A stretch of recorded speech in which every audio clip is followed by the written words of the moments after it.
आप में से कितने ऐसे पेरेंट्स हैं जिन्होंने अपने बच्चे के मोबाइल में पेरेंटल कंट्रोल डाल रखा है? हाथ उठाइए। वेस्टर्न मीडिया और वेस्टर्न इन्फ्लुएंस की वजह से आज हमारा खुद का समाज एक डिग्रेडेशन की ओर जा रहा है। According to journal of child psychology and psychiatry, जिन बच्चों को माँ बाप का ठीक से केयर नहीं मिला तो 45% चांस है कि उन बच्चों के व्यवहार में कुछ इश्यूज आएंगे। तो आपको ये बच्चे को फीलिंग देना है कि आई एम विथ यू। उसको जरूर दिन में एक बार हक करना चाहिए, जरूर करना चाहिए, और उनके सामने कभी बैड एग्जाम्पल मत प्रस्तुत कीजिए। Don't do. अगर आपकी कुछ हैबिट्स है भी, उनके सामने कभी भी कुछ ऐसे फिल्में मत बैठ के देखिए ना, जो एडल्ट फिल्में आपको नहीं देखना चाहिए। रात को पता चला माँ ये लोग पॉपकॉर्न खा के फिल्में देख रहे हैं बढ़िया अमेज़न और इसमें जी प्राइम में, और तो बच्चा बैठ के भी देख रहा है। अरे वो क्या सीखेगा? आप फिर बोलोगे संस्कार नहीं आ रहे इसके अंदर। संस्कार बिगाड़ने वाले आप खुद हैं, और आप सोचो कि संस्कार है उसके अंदर। Don't set bad examples in front of them. माँ बाप हमारे प्रथम गुरु होते हैं, जिनको हम पथ प्रदर्शक गुरु बोलते हैं। तो यहाँ पर हम ऐसी बातें करेंगे जो बहुत बेसिक होगी, लेकिन अगर थोड़ा सा उस पर ध्यान दिया जाए तो शायद आपके बच्चे और अच्छा परफॉर्म करेंगे और आपसे और ज्यादा प्रेम करेंगे। We are not owner of our children, we are care taker.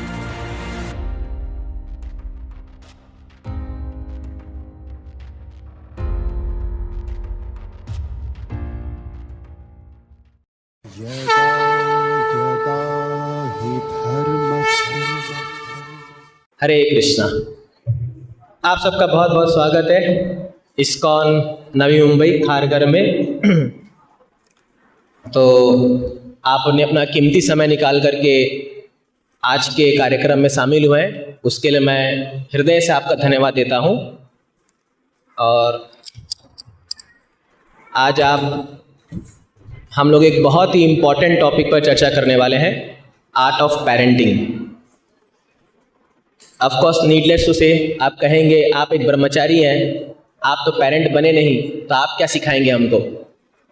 और आप लोग ज़्यादा एक्सपीरियंस्ड है इसमें, बट स्टिल जो कुछ भी मैंने शास्त्र से थोड़ा बहुत सीखा है, या शिला प्रभुपाद जिन्होंने पूरे विश्व में इस्कॉन की स्थापना की है, उनके बुक्स पढ़ करके जो भी मुझे नॉलेज आया है उसके विषय पर मैं आपको थोड़ा सा बताऊंगा।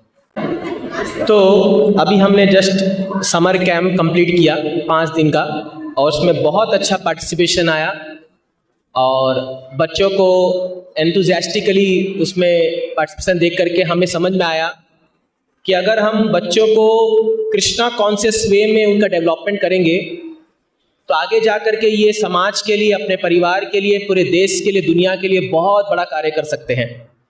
इनफैक्ट शिला प्रभुपाद जी की इच्छा थी कि हमारे जो भारत समाज के खास करके जो बच्चे हैं उनको ऐसा ट्रेनिंग देना चाहिए कि वो आगे जा कर के पूरे वर्ल्ड को लीड करें। और ये सच बात है। अगर आप अभी जाएंगे पूरे विश्व में तो जो टॉप कंपनीज के सीईओ हैं वो सब इंडियन हैं। तो एक ज़माना था जब लोग जोक करते थे, अगर मान लो कोई भारतीय अमेरिका जा रहा है जॉब के लिए, तो उसको कहते थे कि अगर ये इंडियन है तो एक कोई भी कंपनी में बड़ा पोस्ट नहीं ले सकता, ये क्लरिकल जॉब या इसी के लिए बना हुआ है। और आजकल जोक करते हैं, अगर कोई कंपनी का सीईओ आता है तो वो कहते हैं आर यू इंडियन, क्या तुम इंडियन हो? तो ये आप ताली मार सकते हैं। ये एक बहुत बड़ा पैराडिम शिफ्ट हुआ है पूरे विश्व में, जहाँ पर आज भारत की जो स्थिति है वो बहुत मजबूत होते जा रही है। Why? Because on an average एक भारतीय जो है वो तपस्वी होता है, उसकी बुद्धि जो है बहुत तीक्ष्ण होती है, एंड सबसे इंपॉर्टेंट चीज वो सेंस कंट्रोल्ड होता है ऑन एन एवरेज, अगर आप देखोगे, क्योंकि उसके खून में ही जो है संस्कार बह रहे हैं। तो एक भारतीय के खून में ही वो संस्कार है ऑलरेडी, बट समाउ उधर वेस्टर्न मीडिया और वेस्टर्न इन्फ्लुएंस की वजह से आज हमारा खुद का समाज एक डिग्रेडेशन की ओर जा रहा है। इसको रोकने के लिए शिला प्रभुपाद जो है वो अमेरिका गए थे, और लंदन में उनको एक रिपोर्टर ने पूछा था, स्वामी जी हम ब्रिटिश लोग ने आपको इतने साल रूल किया भारत को, हम तो सब लूट लिए, आप क्या देने आए हो यहाँ पर, what you have come to give us. तो प्रभुपाद जी ने बहुत अच्छा रिप्लाई दिया उनको कहा, see you britishers, you looted our country for 150 years, but you forgot to take one most valuable thing, which is Bhagavad Gita, and I have come to give you free of cost. मैं आपको ये जो भगवत गीता का ज्ञान है वो free में देने आया हूं, क्योंकि आप धन, हमारा ऐश्वर्य सब कुछ लूट के चले गए, बट ये संस्कार आप लूटना भूल गए। इसलिए आज भी आपके समाज में जब बच्चे पैदा होते हैं तो उनके अंदर कोई संस्कार नहीं होता। तो अब ये बहुत जरूरी है कि हम अपने बच्चे, जो भविष्य है हमारे पूरे जनरेशन्स का और इस देश का, उनको सही से शिक्षा दें। तो इसीलिए ऐसे सेमिनार्स हम लोग कंडक्ट करते हैं पेरेंटिंग पर, ये बहुत जरूरी है। हालांकि हम यहाँ ये नहीं कह रहे कि आप ठीक से बच्चों का ख्याल नहीं रख रहे, आप सब बहुत अनुभवी हैं और आप बहुत अच्छे से अपने बच्चों को आप केयर करें, तभी तो आप उनको इस्कॉन मंदिर ला रहे हैं, आपने समर कैंप में रजिस्टर किया। बट स्टिल थोड़ा सा और अगर हम उसमें शास्त्र का ज्ञान और थोड़ा सा उसमें ऐड कर दे तो और अच्छा हो जाएगा। तो यहाँ पर हम ऐसी बातें करेंगे जो बहुत बेसिक होगी, लेकिन अगर थोड़ा सा उस पर ध्यान दिया जाए तो शायद आपके बच्चे और अच्छा परफॉर्म करेंगे और आपसे और ज़्यादा प्रेम करेंगे। तो इसीलिए हम आगे बढ़ते हैं। सबसे पहले हम ये देखते हैं कि आज समाज में अगर पेरेंटिंग ठीक से नहीं हो रही है तो क्या क्या समस्याएं उत्पन्न हो सकती है। तो मैंने एक स्टैटिस्टिक्स निकाला है, एक डेटा, जिसके आधार पर हम देखेंगे कि जिन बच्चों को अच्छे से माँ बाप का प्रेम या केयर नहीं मिलता, उनके जीवन में क्या क्या समस्या आती है। थोड़ा सा अलार्मिंग होगा, बट इसको ध्यान से समझिएगा, प्रयास कीजिए। सबसे पहला बिहेवियर इशू। तो according to journal of child psychology and psychiatry, psychology और साइकेट्री की एक यूनिट है, उसके हिसाब से जिन बच्चों को माँ बाप का ठीक से केयर नहीं मिला तो 45% चांस है, मतलब ऑलमोस्ट 50%, कि उन बच्चों के व्यवहार में कुछ इश्यूज आएंगे, उनके behavioural issue. Like for example, अगर आप देखोगे, लाइक एक बार मैं एक जॉइंट फैमिली से बिलोंग कर रहा हूँ और मैं बहुत भाग्यशाली था कि मेरे घर में मुझे बहुत अच्छा माँ बाप का प्यार और पूरा परिवार का एक मेरे को वो प्रेम मिला। आप बोलेंगे फिर आपने वो छोड़ के क्यों आ गए, वो कारण अलग है, क्योंकि हमें और हायर चीज चाहिए था। But I come from a family जहाँ पर हम लोग को सब कुछ दिया गया, प्रेम, संस्कार, शिक्षा, सब कुछ, और शायद उसी अच्छी शिक्षा का फल है कि आज मैं अपना जीवन भगवान की सेवा में लगा रहा हूँ। तो ये मेरा सौभाग्य था। लेकिन मैंने कुछ बच्चों को देखा जिनके घरों में ये संस्कार उनको नहीं मिला।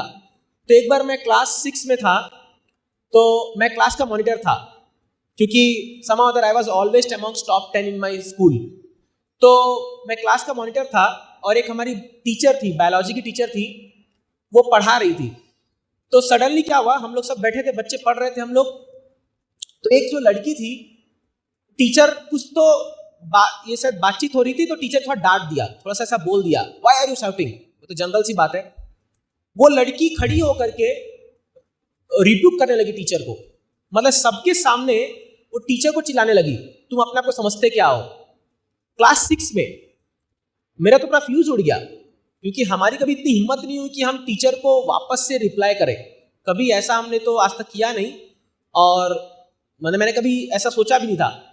बट वो पूरा खड़े होकर उटंग पटांग बोले जा रही है, बकबक किए जा रही है। तो मैं मॉनिटर था, तो मैं खड़े होकर बोला, अरे आर यू फूल और व्हाट, तुम पागल हो गई हो क्या बोल रही हो मैडम को।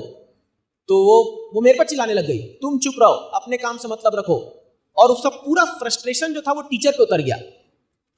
तो उस समय तो मुझे समझ में नहीं आया चल क्या रहा है, बट अब मुझे समझ में आ रहा है कि समाहोदर वो जो गर्ल जो उस समय वो लड़की थी, उसको समाहोदर उसके घर में वो चीज नहीं मिल पा रहा है। वो मुझे अब समझ में आ रहा है कि वो प्रेम नहीं मिला, और उसका जो फ्रस्ट्रेशन है वो यहाँ स्कूल में आके उतर रहा है। तो ये बहुत जरूरी है कि जिन बच्चों को प्रॉपरली पेरेंटिंग नहीं मिलता है, वो लोग आप देखोगे उनके बिहेवियर में टिपिकल नेचर आ जाएगा। चलो अभी तो ये बहुत छोटी सी बात है, बट आजकल तो और भयंकर आ रहा है। ऐसे बच्चे देखे गए हैं जो लोग डिप्राइव्ड है अपने माँ बाप के प्रेम से, वो लोग स्कूल में जाके बड़ा बड़ा कांड कर देते हैं, किसी को चाकू घोंप देते हैं, डिवाइडर घोंप देते हैं, पेन घोंप देते हैं, और क्योंकि वो एक नॉर्मल बिहेव नहीं करते, बिकॉज जो उनकी अपब्रिंगिंग है उनमें जो वो मिलना चाहिए था उनको वो नहीं मिला। तो ये एक स्टैटिस्टिक्स है, 45% चांस है कि उनका बिहेवियर इश्यूज उनको आएंगे उनके लाइफ में आगे। Next, substance abuse. तो ऐसा पाया गया है कि जितने भी लोग ड्रग अब्यूज के शिकार हुए हैं, जो ड्रग, एल्कोहल, सिगरेट स्मोकिंग, ये सब चीज के जो शिकार बने हैं, 50% ऐसे लोग हैं जिनके माँ बाप ने उनको ध्यान नहीं दिया। 50% ऐसे लोग हैं जो लोग अपने माता पिता के प्रॉपर केयर अंदर नहीं आए, तो वो लोग जो है most likely they go for this abuse में आ जाते हैं, क्योंकि उनको जो प्लेजर चाहिए, जो उनको वो सेटिस्फैक्शन चाहिए, वो वहां से नहीं मिल रहा, तो वो सोच रहे ये सब चीजों में मुझे मिलेगा। और आजकल ड्रग अब्यूज इतना भयंकर बढ़ चुका है, इतना भयंकर। हम लोग साउथ इंडिया यात्रा में गए थे रामेश्वरम, हम लोग वहां से आ रहे थे, तो वो ट्रेन जो है ना थोड़ा गोवा की तरफ से होके आ रही थी। तो हम लोग कुछ डिवोटीज लोग बैठे हुए थे ट्रेन कंपार्टमेंट में, और पीछे कुछ यूथ, यंग लोग थे, ज्यादा बड़े नहीं होंगे, मेरे ख्याल से 16-17 साल के लड़के लड़कियां बैठी थे। हर 5 मिनट में वो लोग टॉयलेट जा रहे हैं, और लाइन से, 1 गया, 2 गया, 3 गया। तो पहले तो मैं उतना ध्यान नहीं दिया, लेकिन फिर मैं बोला गजब है, इतना क्या पानी पी रहे हैं ये लोग, या इतना क्या इनको बार बार टॉयलेट लग रहा है। तो बगल में एक मुंबई का कोई लड़का बैठा था, वो बोला प्रभु जी ये टॉयलेट करने नहीं जा रहे हैं, ये लोग ड्रग्स लेने जा रहे हैं टॉयलेट में। और आप यकीन नहीं मानेंगे, उन सबके चेहरे एकदम ज़ॉम्बी समान हो गए थे, आंख गड़ गई थी, और पूरा ज़ॉम्बीज होता है ना एकदम, मतलब इसे रॉबोट समान चल रहे एकदम, पूरा एकदम कुछ बोल नहीं रहे, कोई इमोशंस नहीं उनके अंदर। हम लोग यहाँ हंसी मजाक कर रहे हैं, प्रसाद खा रहे हैं, कीर्तन कर रहे हैं, बड़ा आनंद में रह रहे, इनको जब मैंने देखा एकदम ज़ॉम्बी लग रहे एकदम।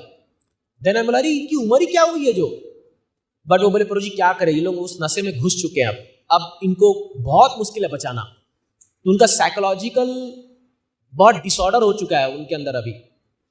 तो ये मोस्ट लाइकली क्या होता है, जब वो अफेक्शन उनको माँ बाप से नहीं मिल रहा है, तो वो सोचते हैं कि मुझे कुछ तो बाहर से करना पड़ेगा उस अफेक्शन को लेने के लिए, एंड दैट्स वाई ये कारण होता है। 50% ऐसे केसेस हैं जो इस अब्यूज का शिकार बने हैं, 50%।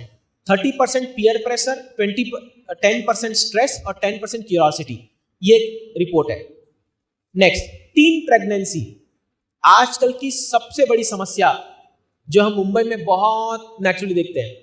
मेरे भाई साहब एमडी डॉक्टर हैं, और उनके पास कई जो ऐसे गर्ल्स होते हैं, वो लोग आते हैं पेट पकड़ के, पेट दर्द हो रहा है, और जब उनका अल्ट्रासाउंड करते हैं तो वो प्रेग्नेंट निकलते हैं, वो मुझे भाई बताता है।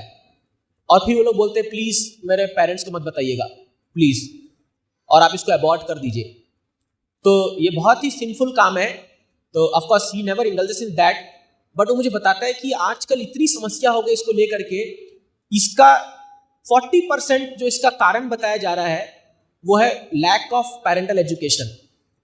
क्योंकि कई बच्चे हैं जो माँ बाप से अपने मन की बात शेयर नहीं कर पा रहे, या तो माँ बाप का टाइम नहीं है, या तो उनको डर है कि अगर हम कुछ डिस्क्लोज करेंगे माँ बाप के सामने तो शायद वो उल्टा रिएक्ट करेंगे, या समाज हमें कैसे देखेगा।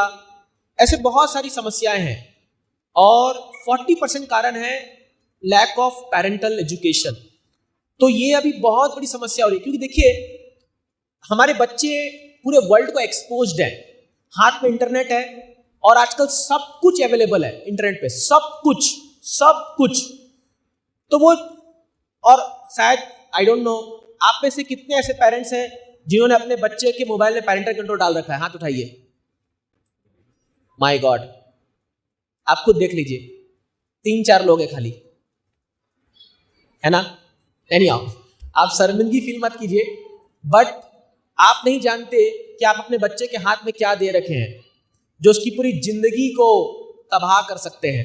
ये मोबाइल फोन, आपको लग रहा हो कि मेरा बच्चा बड़ा संस्कारी है, वो तो कुछ गलत देखेगा नहीं, बट आपको पता नहीं ऐसा ट्रैप बना के रखे हैं, क्योंकि हम यूथ प्रीचिंग करते हैं, ऐसा ट्रैप है वो इंटरनेट, इसलिए तो उसका नाम है इंटरनेट। नेट मतलब क्या, ट्रैप। वेब पेज, वेब मतलब क्या, मकड़ी का जाल, तो नाम ही रखा है जाल है वो। तो उस जाल में तो फंसना ही फंसना है, और वो इनोसेंट बच्चे हैं, है ना, इनोसेंट बच्चे हैं।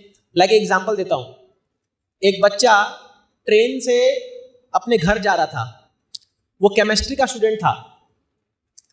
लैब में वो एसिड का कुछ एक्सपेरिमेंट करके जा रहा था, और वो एसिड को अपने बैग में रखा हुआ था, और ट्रेन में ऊपर की बर्थ में बैठ के वो पबजी खेल रहा था।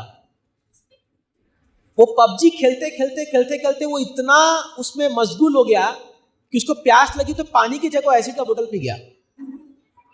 उसकी डेड बॉडी पहुंची उसके घर। ये सच्ची घटना है, आप जानते हैं ये चीज। तो एडिक्शन हो गया है, एडिक्शन हो जाता है। तो क्या है ये, इस पे मैं आगे बात करूंगा। बट अगर पेरेंट्स ध्यान नहीं दे रहे हैं कि हमारे बच्चे किनसे मिल रहे हैं, क्या बातचीत कर रहे हैं, उनके मन में क्या विचार चल रहे हैं, oh my God, it become so difficult. क्योंकि जो चीज दिखती है वही हम अपने अंदर ग्रहण करते हैं। तो आज हम सबके बच्चे जो हैं वो लोग बहुत एक्सपोज्ड है दुनिया को, और बॉलीवुड में ऐसी ऐसी फिल्में आ रही है जो उनको मजबूर करती है, वो देखते देखते देखते फिर वो एक्टिविटी में उतर जाते हैं। तो ये एक बहुत बड़ा कारण है कि पेरेंट्स से बच्चे खुल के बात नहीं कर रहे इस विषय में। तो ये एक रिपोर्ट आई थी। Next, poor physical health. 30% बच्चों में जिनको पेरेंट्स का अफेक्शन नहीं मिला, उनमें देखा गया है कि वो लाइकलीहुड है कि वो डायबिटीज, हाइपरटेंशन और हार्ट रिलेटेड प्रॉब्लम्स ये सब डेवलप करेंगे। क्योंकि देखिए, अफेक्शन जो होता है ना, हर व्यक्ति को प्रेम चाहिए, प्यार चाहिए, हर व्यक्ति हो। इस दुनिया में कोई नहीं बोल सकता कि मुझे कोई अफेक्शन नहीं चाहिए किसी से। It's impossible, because we are emotional being. हम इमोशन से भरे हुए हैं, और अगर इमोशंस को सही जगह उपयोग नहीं किया गया तो उसका जब आउटबर्स्ट होता है ना, तो बहुत भयानक रूप लेके आता है। और आज की दुनिया में, क्योंकि हम लोग काउंसलिंग करते हैं, हमें पता है इतना इमोशनल इशू है, इतना ज़्यादा इमोशनल प्रॉब्लम है बच्चों के साथ, पेरेंट्स के साथ, ओल्ड पीपल के साथ, कि वो अगर जैसे हम किसी साथ बैठते हैं और कोई अपना आउटपोर करता है, बाप रे बाप, उसके अंदर कितना भरा पड़ा है, पूरा जिंदगी का भरा पड़ा रहता है, क्योंकि कोई सुनने के लिए नहीं है उसको। तो इसलिए क्या है, ऐसे लोग जो हैं जिनके पेरेंट्स को टाइम नहीं देते, उनके अंदर ये बॉडीली प्रॉब्लम्स आ जाएगी। एक चीज याद रखिए, बीमारी पहले आपके मन में आती है फिर बॉडी में आती है। याद रखिए ये चीज को। आदमी बीमार पहले मन से होता है फिर शरीर में उतरता है। तो पहले बीमारी अपने सटल बॉडी में आती है और फिर ग्रॉस बॉडी में उतरती है। तो अगर सटल बॉडी में उसको ठीक कर दिया जाए ना, तो बीमारी होगी नहीं। आज देखिए पूरे वर्ल्ड में डायबिटीज और हाइपरटेंशन के, अभी मैं हाथ उठाने नहीं बोलूंगा, यहाँ पर कई लोग बैठे होंगे जो डायबिटीज की दवाई खाते होंगे, मैं सच बोल रहा हूँ, मैं जानता हूँ। तो इसका कारण क्या है? कहीं ना कहीं इमोशनल इंस्टेबिलिटी है, माइंड में बहुत तनाव है, और डायबिटीज का सबसे बड़ा कारण है स्ट्रेस। करेक्ट, डायबिटीज और हाइपरटेंशन का सबसे बड़ा कारण है स्ट्रेस। और वो स्ट्रेस आज का नहीं है, वो बचपन से डेवलप हो रहा है, बचपन से डेवलप हो रहा है। तो इसलिए ये लाइकलीहुड है कि बहुत सारी इससे समस्या आएगी। This is because of lack of parental control. मैंने आपको कुछ 3-4 स्लाइड में बताया, बट इसके और भयंकर इसके आउटकम्स है, कंसिक्वेंसेस है, अगर आप अपने बच्चों को ठीक से ध्यान नहीं दे रहे हो तो। और खासकर आज के समाज में जहां बच्चे फुल्ली एक्सपोज्ड है किसी भी चीज को, तो इसीलिए ये बहुत जरूरी है कि बच्चों को हम क्या संस्कार दे रहे हैं, क्या सिखा रहे हैं, ये जानना। नाउ हम थोड़ा सा टॉपिक चेंज कर रहे हैं। Let's come to spiritual understanding. शास्त्र क्या बोलता है पेरेंटिंग के बारे में? तो देखिए, हमारे इतिहास में, हमारे शास्त्र में 2 महान चाइल्ड भक्त हुए, बहुत सारे हुए, बट 2 बड़े महान भक्तों का नाम लिया जाता है, शायद आपको पता होगा। पहला आपने फोटो देख रहे होंगे यहाँ पर, कौन है? प्रहलाद महाराज, है ना। और आप लोग जो होलिका के दिन आप जलाते हैं, वो होली जलाते हैं, तो वहाँ प्रहलाद महाराज को बैठाते हैं। आई डोंट नो कितनों को कहानी पता है कि नहीं पता, क्यों जलाते हैं उसको, होलिका को, कि बस होली है बोल के जला दिए। बट वो प्रहलाद महाराज को जो वहाँ उसमें पेड़ डालते हैं, वो प्रहलाद महाराज रिप्रेजेंट करते हैं। तो प्रहलाद महाराज श्रीमद् भागवतम के 7वें स्कंद में एक ऐसे महान भक्त हुए, 5 साल की उम्र में। इतने महान भक्ति उन्होंने करके दिखाया कि नारद मुनि कहते हैं कि जिस भी समाज में यदि भक्ति की चर्चा होगी, मतलब मान लो कोई 4 लोग आके बैठे हैं और वो लोग भक्ति के बारे में चर्चा कर रहे हैं या बात कर रहे हैं, जो भी सभा में भक्ति की चर्चा होगी तो वहां एक भक्त का नाम जरूर आएगा, वो है प्रहलाद महाराज। जरूर नाम आएगा प्रहलाद महाराज का, इतने महान भक्त हुए वो। तो इनकी कथा अद्भुत है। लेकिन ये प्रहलाद महाराज क्या कहते हैं इस श्लोक में, कौमारमाचरेत् प्राज्ञो धर्मान भागवतामिहा दुर्लभम मानुषम जन्म तदपि अध्रुवम अर्थदम। बड़ा इंपॉर्टेंट श्लोक है, बड़ा इंपॉर्टेंट श्लोक है। क्या बोलते हैं, कौमारम आचरेत् प्राज्ञो। अरे एक व्यक्ति को कब से भक्ति प्रारंभ करना चाहिए? जैसे हम लोग जब कॉलेज में थे, हम लोग माला जब कर रहे थे, तो हमको कई लोग कहते थे, अरे पागल हो गया है, इतने यंग एज में तुम भक्ति कर रहे हो। भक्ति तो बूढ़ों लोग का काम है। जब दांत गिर जाए, आंख पलक झपक जाए, झुर्रियां आ जाए, ठीक से चल नहीं पाओ, तो तब करना माला वाला लेके तब बैठना। अभी कहां से माला लेके बैठ गए तुम लोग? ऐसा लोग हमें कहते थे। तो हम लोग कहते थे, अच्छा आप मुझे बताइए, ये मैं नहीं कह रहा, प्रभुपाद जी कहते हैं, हु इज ओल्ड? बुढ़ा कौन है? तो बोलना चाहेगा कौन बुढ़ा है? बुढ़े की परिभाषा क्या है? Who is old? Anybody would like to say who is old? बूढ़ा कौन होता है? कोई बोलना चाहेगा? क्या बाल पक गए तो बूढ़ा हो गया वो? दांत गिर गए तो बूढ़ा हो गया वो? या उसकी झुर्रियां आगे फेयर एंड लवली वो लगाना पड़ा तो बूढ़ा हो गया वो? ऐसा जरूरी है? नो। ओल्ड एज का डेफिनेशन क्या है? मृत्यु के पहले जो समय है उसको ओल्ड एज बोलते हैं। मतलब आप जस्ट मरने वाले हैं, हम जब जस्ट मरने वाले हैं तो उसके पहले के जो कुछ दिन है या कुछ मोमेंट्स है, वी आर ओल्ड, हम बूढ़े हो चुके हैं। अब यहां बैठे जितने भी लोग हैं, आप मुझे बता दो, क्या गारंटी है कि आज से 50 साल आप जीने वाले हो? कोई बोल सकता है कि मैं 50 साल और जीऊंगा? कोई बोल सकता है मैं 40 साल और जीऊंगा? कोई बोल सकता है मैं 30 साल और जीऊंगा? 20 साल, 10 साल, 5 साल, 1 साल? क्या आप गारंटी से बोल सकते हो कल आप जी सकते हो? बोल सकते हो? नहीं बोल सकते। That means we are all old. हम सब बूढ़े हैं, क्योंकि अगला क्षण हमारे साथ क्या हो जाए कोई जानता नहीं है। कुछ ना हो, भगवान करे सब सुरक्षित रहे, बट वी डोंट नो। इतना अनप्रेडिक्टेबल वर्ल्ड है ये, नेक्स्ट क्षण क्या हो जाए किसी को पता नहीं है। तो फिर अगर आप ये सोच के बैठे हो कि जब हम बूढ़े होंगे तब माला जब करेंगे, तो कभी बूढ़ा नहीं होगा वो, कभी भी वो बुढ़ापा नहीं आएगा। इन बच्चों को शांत करो थोड़ा सा। गोवर्धन किड्स टीम, आप थोड़ा बच्चों को इन्वॉल्व कीजिए। तो बुढ़ापा का जो है कोई डेफिनेशन नहीं है। बुढ़ापा वो समय है, मृत्यु जस्ट निकट आने वाली है, और इस कलयुग में कोई व्यक्ति भी बोल नहीं सकता कि हम अभी नहीं मरने वाले हैं। हाँ, त्रेता युग का टाइम था जब एक बच्चा पिता के पहले उसकी मृत्यु नहीं हो सकती है, ये रूल था। A child can not die if his father is living, ये नियम था। लेकिन कलयुग में ऐसा नहीं है। कलयुग में किसी का समय कभी भी आ सकता है। We are all old. इसीलिए प्रहलाद महाराज क्या कहते हैं, कौमारम आचरेत् प्राज्ञो। तो कौमार एज 5 साल की उम्र से शुरू होती है। 5 साल, क्योंकि 5 साल की उम्र के बाद बच्चा होश संभालता है, मतलब उसको समझ में आने लगता है कुछ कुछ चीजें। तो क्या बोलते हैं, अरे मेरे भाइयों, 5 साल की उम्र से जो है एक बच्चे को भक्ति सिखाओ। धर्मान भागवतामिहा, भागवत धर्म सिखाओ। भागवत धर्म क्या है? भगवान कौन है, भगवान का नाम कैसे जप करते हैं, कीर्तन कैसे करते हैं। जैसे आपके सामने कुछ बच्चे अभी आए, कितना सुंदर श्लोक बोल रहे हैं। इनफैक्ट मुझे भी याद नहीं था। वो एक लड़की ने आके नरसिंह स्तोत्र गाया, नरसिंह कवच। मैं एक बार उसकी किताब लेके आया, मैं बोला इसको याद कर लेता हूँ। मैं आज तक याद नहीं कर पाया मैं, और मैं हैरान हो गया, उसने पूरा नरसिंह कवच गा दिया। तो इट इज एस्टॉनिशिंग, अमेजिंग। तो सोचिए, बच्चे लोग अभी से भगवान के श्लोक को गा रहे हैं, कितना इनका माइंड शार्प हो जाएगा थोड़े दिनों में ही। तो ये है भागवत धर्म। लेकिन अभी हम उनको क्या सिखा रहे बच्चों को? बार्बी डॉल, वेस्टर्न के गेम सिखा रहे हम लोग उनको। ये सब अलग अलग कैसे मॉडर्न बने, फैशन बने, ये बने, ये सब अच्छी बात है। बट अगर आप उसको भागवत धर्म नहीं सिखाओगे तो क्या बोल रहे हैं वो? दुर्लभम मानुषम जन्म। ये मनुष्य जन्म बहुत दुर्लभ से मिला है आपको। आप जो है कुत्ते बिल्ली से आप अपने आप को ऊपर मानते हैं ना, आप इतना मानते हैं ना कि भाई ये कुत्ता से तो मैं अच्छा हूं भाई। अगर एक डॉग को आप देखते हैं, आपको नहीं फील आता ना मैं सुपीरियर हूं डॉग से, लेकिन आप अगर दोनों में आप देखोगे what is the difference? Difference क्या है? वो भी खाता है, हम भी खाना खा रहे हैं, वो भी सोता है, हम भी सो रहे हैं, वो बच्चे पैदा कर रहा है, हम भी बच्चे पैदा कर रहे हैं, वो भी अपनी रक्षा कर रहा है, हम भी रक्षा कर रहे हैं। डिफरेंस इतना ही है कि भैया वो सड़क पे कर रहा है, हम लोग बढ़िया घर में अच्छा 2 BHK फ्लैट में खा पी रहे, सो रहे, सब कर रहे हैं। वही डिफरेंस है, बट एक्टिविटी सेम है। तो व्हाट इज द डिफरेंस?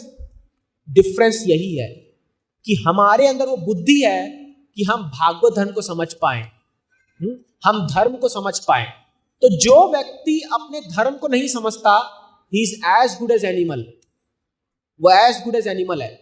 तो इसीलिए 5 साल की उम्र से बच्चों को भागवत धर्म सिखाना चाहिए। क्यों? हालांकि ये जन्म दुर्लभ है, बट अध्रुवम अर्थदम, ये बहुत वैल्यूएबल है, ये बहुत वैल्यूएबल है। ये ह्यूमन फॉर्म ऑफ लाइफ आपको वो चीज दे सकता है जो 84 लाख योनि में भटकने पर नहीं मिल सकता आपको। Can you imagine? तो इसलिए एक एक दिन जो हमारा बीत रहा है, it should be so careful utilised, इसको एकदम ध्यान से करना चाहिए। इसलिए अगर आप अपने बच्चों को 5 साल की उम्र से सिखाना शुरू कर दोगे, ऐसा लाइकलीहुड है कि जब वो अपने रियली ओल्ड एज में पहुंचेगा तब तक वो परफेक्ट हो चुका होगा, he would become a perfect living being, perfect बन चुका होगा वो, ऐसा लाइकलीहुड है। ये प्रहलाद महाराज कहते हैं। नेक्स्ट, ये तो और हैवी श्लोक है। ऋषभ देव, महाराज ऋषभ देव एक श्लोक में कहते हैं किसको मां बाप बनने का अधिकार है। अगर आप हमारे शास्त्रों को पढ़ोगे तो शास्त्र में बताया गया है कि कुछ कंडीशंस दिए गए। मां बाप जस्ट खाली बनना ही बड़ा बात नहीं होता, बट देयर आर कंडीशंस। क्या बोलते हैं सुनिए यहां पर। गुरुर न सस्यात्, स्वजनो न सस्यात्, पिता न सस्यात्, जननी न सस्यात्, दैवम न तस्यात्, न पतिश्च सस्यात्, न मोचयेत् समुपैत मृत्युम। एक व्यक्ति को गुरु नहीं बनना चाहिए, न सस्यात्, आपको गुरु नहीं बनना चाहिए। स्वजनो न सस्यात्, एक व्यक्ति को किसका रिलेटिव नहीं बनना चाहिए, मतलब किसका रिश्तेदार या ये नहीं बनना चाहिए। पिता न सस्यात्, पिता नहीं बनना चाहिए। जननी न सस्यात्, जननी मतलब माँ, माँ नहीं बनना चाहिए। न सस्यात्, दैवम न तस्यात्, देवता बनने का भी अधिकार नहीं है। पति न सस्यात्, पति बनने का भी अधिकार नहीं है। कब? यदि वो अपने डिपेंडेंट को जन्म मृत्यु के चक्कर से छुटा न सके। यदि आप अपने डिपेंडेंट को जन्म मृत्यु के चक्कर से नहीं छुटा सकते, आपको माता पिता गुरु भाई बंधु बनने का कोई अधिकार नहीं है। बताइए बाप, ये शास्त्र कह रहा है, मैं नहीं कह रहा हूं, मैं दूसरा को श्लोक पढ़ के सुना रहा हूं। क्यों? ये मत समझिए कि अगर हमें बच्चे भगवान ने दिए हैं, एक बात आप याद रखें, मैं हमेशा कहता हूं ये बात, थोड़ा स्ट्रॉन्ग लग सकता है। We are not owner of our children, we are care taker. आप एग्री करते हैं इस बात को? ओनर वो होता है जिसके पास जो संपत्ति होती है वो उसका मालिक हमेशा रहेगा। फॉर एग्जाम्पल आपका घर, ठीक है, अब जैसे अगर हम टू टर्म में देखेंगे तो जैसे आपने घर खरीदा, आप उसको रेंट पे लगाते हो, तो अब कई टेनेंट आके 1 साल रहे चले गए, 2 साल रहे चले गए, 3 साल रहे चले गए, लेकिन ओनर फिक्स रहता है। ओनर हमेशा फिक्स रहेगा और वो आ रहे जा रहे। तो आप देखिए इस दुनिया में जैसे अभी हमारे बच्चे हैं, तो आप गारंटी दे सकते हैं कि आपके बच्चे के जिंदगी भर तो आप उनके साथ रहेंगे। कोई यहाँ बोल सकता है कि मेरे बच्चे के पूरे लाइफ साइकिल तक मैं पूरा हम जीवित रहेंगे? कोई माँ या कोई पिता, आपका प्रेम है वैसा हम समझते हैं, वो बहुत अच्छी बात है, बट रियलिटी क्या है? You are not always with them. एक समय बाद आप या तो वो आपको छोड़ के चल जाएंगे या आप उनको छोड़ के चल जाओगे। ये सच्चाई है, let us accept this truth, ये सच्चाई है ना। जैसे मैं बता रहा हूं, जब मैं छोटा था तो कोई भी प्रॉब्लम लाइफ में आती थी, कोई भी चीज, हम साइकिल से गिर गए या स्कूल में झगड़ा हो गया, टीचर मार्क कम दे दी, तो हम सीधा मम्मी के पास आके लग जाते थे गले, मम्मी के चिपक जाते थे आकर के, मम्मी ऐसा हो गया, मम्मी आके आ बेटा गले लगा लेती थी और लगता था सब सॉल्व हो गया। बाहर भले तूफान हो रहा है, बिजली कड़क रहा है, एकदम पूरा घंघोर बारिश हो रही है, डर लग रहा है, मम्मी से आके चिपक गए तो कोई टेंशन नहीं है, सब मम्मी संभाल लेगी। कुछ भी प्रॉब्लम हो, माँ मम्मी आप संभाल लोगे। तो मैं इस भ्रम में था कि मेरी माँ जो है वो मेरा जीवन का सारा प्रॉब्लम सॉल्व कर देगी, ऐसा मेरे को लगता था मैं जब छोटा था, क्योंकि इतना अफेक्शन, प्रेम और वो मिला। पर जब मैं बड़ा हुआ, जब मैं कॉलेज में गया, तो वहां जाकर के मैंने बहुत प्रकार के लोग देखे, बहुत, और समाधान मेरे को मुझे बिल्कुल अच्छा नहीं लग रहा था वहां पर, और मैं हॉस्टल चला गया। तो हॉस्टल में आप सब जानते हैं वो एक लोनलीनेस, एक होम सिकनेस फील हो रहा था बहुत ज्यादा, और मेरे माँ बाप दूर रह रहे थे और मैं हॉस्टल में था। मैं रात को खाली घूमते रहता था गार्डन में, और मैं सोचता था अब मेरी माँ कहाँ गई, वो तो मुझे अब नहीं बचा सकती यहाँ पर। ये जो मेरा माइंड मुझे ट्रबल कर रहा है वो कौन मेरे को सॉल्व कर सकता है, कोई नहीं है मेरे साथ अभी, एकदम लोनलीनेस, एकदम अकेलापन। तो मैं ये ढूंढ रहा था कौन ऐसा व्यक्ति है जो 24 घंटे मेरे साथ रह सकता है, who is 24 hours with me, और जो हमेशा मेरे साथ रहेगा, हमेशा। मैं ये ढूंढ रहा था, 1 साल मेरे को लगा पूरा ढूंढने में इसको, 1 साल। और 1 साल का वो तड़पन के बाद मेरे हाथ में भगवत गीता आई, और भगवत गीता में भगवान का ये श्लोक मैंने पढ़ा, भोक्ताराम यज्ञ तपसाम सर्वलोक महेश्वरम सुहृदम सर्वभूतानाम ज्ञात्वा माम शांति रिच्छति। उसमें भगवान क्या कहते हैं, हे Arjun, I am the best friend of all living entities. मैं एक जीवात्मा का बेस्ट फ्रेंड हूं, और मैं एक जीवात्मा को एकम्पनी करता हूं, चाहे वो कुत्ते के शरीर में जाए, चाहे वो सुअर के शरीर में जाए, चाहे वो बिल्ली के शरीर में जाए, मैं हमेशा उसके साथ हूं। और जब मैं इस बात को रियलाइज किया, अरे सच बात है यार, चाहे मैं मुंबई में हूं, चाहे मैं दिल्ली में हूं, चाहे मैं अमेरिका में हूं, चाहे मैं कहीं पर भी हूं, मेरे माँ बाप हमेशा मेरे साथ नहीं रह सकते। जैसे अभी नहीं है, मतलब अभी यहां फिजिकली मेरे साथ नहीं है, वो अपने गांव में है, वो अच्छी बात है, बट भगवान मेरे साथ हमेशा रह सकते हैं। तो देन आई रियलाइज एक्चुअल माँ बाप भगवान है, क्योंकि वो हमेशा मेरे लिए अवेलेबल है, हमेशा, ऑल द टाइम। तो फिर ये माँ बाप कौन है? ये उसी भगवान के, जैसे हम बोलते हैं ना कि माँ बाप भगवान का रूप होते हैं, हम ये बोलते हैं ना, कई बार माँ बाप जो है थोड़ा इमोशनल ब्लैकमेल भी करते हैं इसको बोल के, बेटा हम तो माँ बाप के रूप है, भगवान के रूप है। बट कब भगवान के रूप है? जब आप ये रियलाइज करो कि जो संतान आपको मिली है वो भगवान की है, तब आप भगवान के रूप हो। अगर आप अपने बच्चों पर हक जता रहे हो कि मैं जो बोलूंगा वही होगा, हाँ तुम जो वही करोगे जो हम चाहते हैं, बच्चा को इंजीनियर बनना है, वो बोलते नहीं डॉक्टर बन, पड़ोसी का बेटा डॉक्टर है, तू कैसे इंजीनियर बन जाएगा, तू डॉक्टर बन, यही बनना पड़ेगा क्योंकि मैं चाहता हूं। Then you are not following God. Actually आप भगवान को फॉलो नहीं कर रहे हैं, आप अपना ही थोप रहे हो उस पर, और आप अपनी इच्छाओं को उस पर थोप रहे हैं। तो you are not acting as representative of God, you are trying to become God. आप भगवान बनने का प्रयास कर रहे हैं जो कि आप नहीं हो। हियर कम्स द प्रॉब्लम, यहां प्रॉब्लम आती है। तो मैं ये समझा कि I am very grateful to God, मैं भगवान को बहुत बहुत शुक्रिया कि ऐसे माँ बाप हमको दिए, but they are not God. वो भगवान नहीं है, वो भगवान के द्वारा भेजे गए केयरटेकर है। तो भगवान ही अपने प्रेम को एक माँ के हृदय में संचारित करते हैं ताकि वो बच्चों का ख्याल रख पाए। अब आपको क्या सोचना चाहिए पेरेंट्स को, ये जो बच्चे मुझे मिले हैं ये भगवान के देन से मुझे मिले हैं, एंड आई एम केयरटेकर।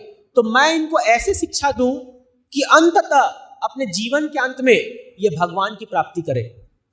ये आपका जिम्मेदारी है। अगर आप ये जिम्मेदारी नहीं निभाते हैं, जैसे मान लीजिए आप सड़क पे जा रहे हैं और आपको एक बटुआ मिला, एक पर्स मिला किसी का, तो एक ऑनेस्ट मैन जो होगा वो क्या करेगा, उस पर्स को उठाएगा और उसको हमें आधार कार्ड या एड्रेस देखेगा और चुपचाप से जाकर के उसको दे देगा। यही करेगा ना, अगर ईमानदार व्यक्ति यही करेगा। लेकिन जो कोई चोर प्रवृत्ति वाला होगा तो क्या करेगा, उसमें से दोस्तों जो पैसा है वो निकाल करके पर्स को वहीं फेंक देगा, है ना, पर्स को फेंक देगा, पैसा निकालेगा, पूरा पर्स उठा के ले जाएगा, जिसके अंदर लालच होगा या उसको चोर प्रवृत्ति क्या होगा। और एक व्यक्ति होगा जो लेजी होगा, वो क्या करेगा, अरे भाड़ में जाए, मेरा थोड़ी पर्स गिरा है, किसी का भी मेरा क्या जा रहा है, वो नजरअंदाज करके चल जाएगा। ये 3 रेस्पॉन्स आएंगे। तो अगर हम सेम चीज को, ऑफकोर्स ये एग्जांपल हम बच्चों में नहीं लगा सकते क्योंकि बच्चे कोई सड़क में पड़े नहीं मिले हमें, मतलब वो बहुत, उसके लिए बहुत मेहनत लगी है, बहुत श्रम है उसके पीछे। But the point is that कि अगर आप ये जानते हो कि ये भगवान की अमानत है और भगवान ने हमें इसको केयरटेक करने के लिए दिया है और हमें इसको सही सलामत ऐसा एजुकेशन और ट्रेनिंग दे करके अंततः लाइफ के एंड में इनको भगवान के पास ही भेजना है, then you are rightly situated. आपकी चेतना एकदम सही है उस समय। लेकिन अगर आप क्या सोचोगे कि ये बच्चे मेरे हैं और मैं इनके द्वारा अपना एंजॉयमेंट को हम फुलफिल करेंगे, लाइक कई बार, बुरा मत मानना, कई बार अगर पिताजी कुछ नहीं बन पाते, मान लो उनकी इच्छा होती है कि मैं बड़ा बिजनेसमैन बनूं या डॉक्टर बनूं, इंजीनियर बनूं, वो क्या सोचते हैं, मैं तो नहीं कर पाया बेटा, तू करके दिखाएगा। हाँ, जब तू करेगा। ये अच्छी बात है, बहुत अच्छी बात है, ये कोई गलत सोच नहीं है। लेकिन अगर मान लीजिए आपके बच्चे में वो क्वालिटी नहीं है और आप उसको प्रेशराइज कर रहे हैं कि तेरे को तो करना ही पड़ेगा, यही करना पड़ेगा, तो काइंड ऑफ वे हम अपने एंजॉयमेंट को उन पर थोप दे रहे हैं। This is not good. ये अच्छा नहीं है, ये अच्छा नहीं है। तो आप उस समय भगवान के रिप्रेजेंटेटिव की तरह काम नहीं कर रहे हैं। तो इसीलिए यहां पर शास्त्र बोल रहा है कि जब तक आप श्योर नहीं है कि आप अपने बच्चे को भगवान के तरफ नहीं मोड़ देते, मैं हम ये गारंटी दे सकते कि वो भगवान की तरफ जाएगा नहीं, वो अलग बात है, बट एटलीस्ट मोड़ना, वो कल्चर, वो संस्कृति, वो नॉलेज देना, then we should not become parent. हमें वो माँ बाप नहीं बनना चाहिए। अब आप बन चुके, कोई बात नहीं, टेंशन मत लीजिए। अब क्या करना है वो आगे चर्चा करनी है। अब जो हो गया हो गया, अब क्या करना है वो सोचना है हमें। श्रीला भक्ति सिद्धांत ठाकुर जी बोलते थे, वो सन्यासी थे, अगर मैं भगवान के भक्त पैदा कर सकता हूं तो मैं 100 बच्चे पैदा करने को तैयार हूं। अगर मेरे बच्चे भगवान के भक्त बन जाएंगे तो मैं hundreds of children पैदा करने को तैयार हूं। लेकिन ऐसा होना चाहिए। तो ये बहुत जरूरी है कि हम उनको धर्मान भागवतामिहा, भागवत धर्म बचपन से सिखाएं। इसके बहुत फायदे हैं, बहुत फायदे। मेरे पास समय कम है, बट मैं आपको सब्सिक्वेंट क्लासेस में बताऊंगा। इतने एडवांटेजेस आपको मिलेंगे ना इसके, आपका फ्यूचर सिक्योर हो जाएगा। आप ये जान के रखिए, अगर आप अपने बच्चों को सिखाते हो आज से भागवत धर्म, आपका फ्यूचर सिक्योर है, मैं आपको गारंटी देता हूं। चाहे वो बच्चा आगे जा करके भले ही वो कैसा भी बने, बट वो जो है, लाइक आपको मैं एग्जांपल खुद का ही दे सकता हूं। आप सोच रहे होंगे कि आप तो सन्यासी बन के आ गए यहाँ पर, आपने क्या किया माँ बाप के लिए, आप सोच रहे होंगे ऐसा। तो आपकी जानकारी के लिए बताना चाहता हूँ कि जब मेरी मदर का एक बड़ा सर्जरी हुआ था, तो उस समय मेरा जो भाई था वो मेडिकल में डॉक्टर कर रहे थे और मेरी सिस्टर MBA कर रही थी, और वो दोनों अपने पढ़ाई के पीक पे थे और मैं इस्कॉन में था। आज से लगभग 7-8 साल पहले की बात है। तो जब ये सर्जरी का बात आया तो लगभग मैंने हम तीनों की दरकार पड़ी, हम तीनों घर से बाहर थे। तो भाई बोला मैं अपना मेडिकल छोड़ के आ रहा हूँ, मुझे दरकार नहीं, क्या फायदा ऐसा डॉक्टर बनने का जब माई नहीं बचेगी, तो मैं क्या फायदा। बहन बोली क्या फायदा ऐसे MBA करने का, जब माई को हम नहीं बचा पाएंगे तो क्या मतलब है ऐसा पढ़ाई का। तो मैंने उन दोनों से कहा चिंता मत करो, तुम लोग अपना पढ़ाई पूरा करो, मैं आता हूँ, क्योंकि एनी आओ मैं जो यहाँ प्रैक्टिस कर रहा हूँ मैं वहां भी कर सकता हूँ घर में रह करके। तो मैं मेरे घर गया, मैं 8 महीना मेरी मदर के साथ 24 घंटा था, 8 महीना कंटिन्यूअसली उनका सारा ट्रीटमेंट, सारी दवाई, सारा डॉक्टर, सारा मेडिकल, सब कुछ मैंने जिम्मेदारी उठा लेता कि अभी मैं पूरा इनका टेक केयर करूंगा। और मेरे भाई साहब और बहन जो है वो दोनों अपना पढ़ाई कंप्लीट करके आए, और 8 महीना में वो सेवा करके मैंने क्या, भगवान ने उनको ऐसा खड़ा कर दिया कि आज कोई देख के बोल नहीं सकता कि इनका सर्जरी हुआ भी था। आज डॉक्टर तक देख के अचंभित हो गया है कि भैया ये चमत्कार कैसे हो गया, है ना। किससे हुआ ये चीज? यही भागवत धर्म से। हम क्या करते थे, हम लोग सुबह उनका दवाई पानी हो करके हम रूम में कीर्तन करते थे और हम लोग जो है भागवत पढ़ते थे बैठ करके। तो मैंने क्या किया, मैंने मेरे मदर का जो चेतना उसको इतना ऊपर उठा दिया था, मतलब मैंने क्या, भगवान ने, कि वो भूल गई थी कि मैं बीमार हूं, वो भूल गई थी। तो हमने एक हीलर को बुलाया था। हीलर जो वो थोड़ा एनर्जी का वो कुछ करके हीलिंग करते हैं, आजकल एक टेक्निक आ रखी है हीलिंग।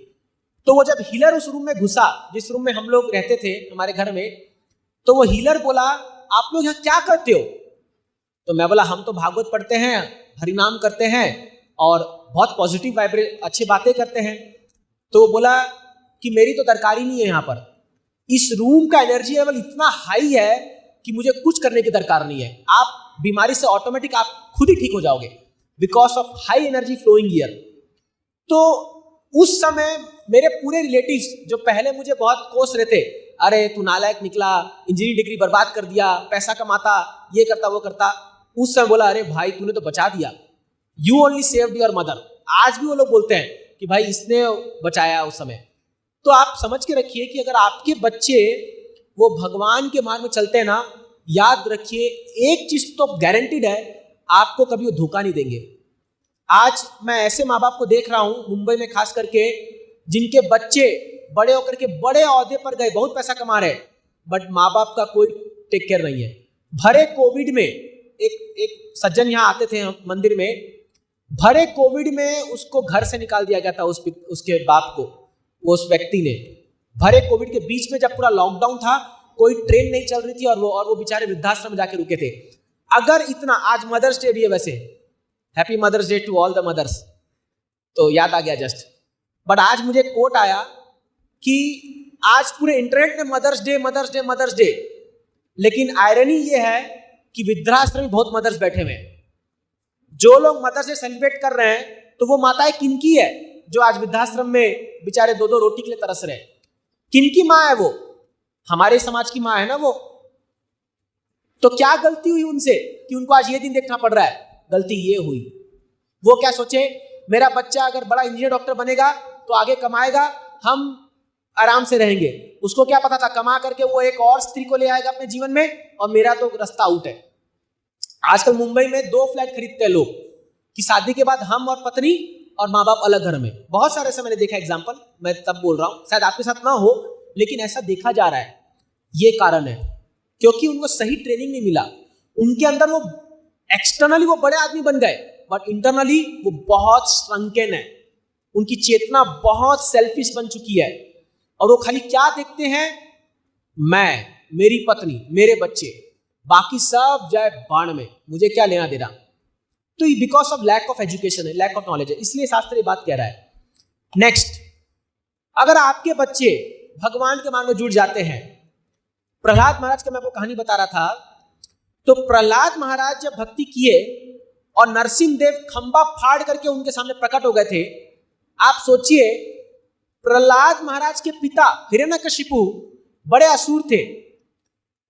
हिरण्यकशिपु का ऐसा बोलबाला था पूरे संसार में कि कोई भी व्यक्ति यदि बोले ओम हिरण्यकशिपे नमः कि हिरण्यकशिपु भगवान है, तो उसको जो चाहिए मिलता था। और कोई भी अगर बोल दे कि तुम भगवान नहीं हो, विष्णु भगवान है, उसका गला काट दिया जाएगा।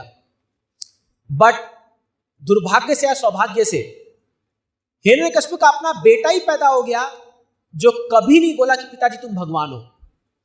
हिरण्यकशिपु उसको बोलता था, बेटा तू एक बार खाली बोल दे कि पिताजी आप भगवान हो और पूरी गद्दी तेरी है, पूरा तो साम्राज्य तेरा है। वो बोला मैं नहीं बोलूंगा, ये झूठ है, विष्णु भगवान है। और विष्णु का नाम सुनते ही ये पूरा भड़क जाए, क्योंकि ये दुश्मन था भगवान विष्णु का। तो प्रहलाद महाराज को उन्होंने क्या क्या नहीं सताया, उसको हाथियों के पांव के नीचे कुचल दिया, प्रयास किया, जहरीले सांपों को बीच में डाला, विष पिलाया, और ये होलिका के दिन उसको आग में, जलते हुए आग में डाला गया, पहाड़ से फेंकने का प्रयास किया गया। बट वो सोचिए 5 साल का बालक एक बार भी मुंह से नहीं बोला कि पिताजी आप भगवान हो। अगर बोल देता खाली तो ये सारी तड़पनाएं उसको छोड़ देते, माफ कर देते, बट वो कभी नहीं बोला। बोला नहीं, जो सच है वो है, कृष्ण भगवान है, भगवान विष्णु भगवान है। ठीक है, अभी नरसिंह चतुर्दशी आ रही है 22 तारीख को। तो हिरण्यकशिपु बोला इसको तो मारना ही पड़ेगा, ये अब कोई उपाय नहीं है, इसको ये हमारे कुल में कलंक के समान पैदा हो गया, इसको तो मारना ही पड़ेगा। बट लंबी कथा है, लेकिन भगवान जो है, जो एक दिन प्रहलाद महाराज को हिरण्यकशिपु बैठे थे अपने सिंहासन, बोले कहाँ है तेरा भगवान, बहुत विष्णु विष्णु करता है, बता कहाँ है तेरा भगवान। बोलता पिताजी कहाँ नहीं है, मेरे भगवान हर जगह है, आपके हृदय में भी मेरे भगवान है, इसके तो भगवान है, ऊपर भगवान है, नीचे भगवान, हर जगह भगवान है। तो उसको गुस्सा है, बोला इस खंबे में भगवान है?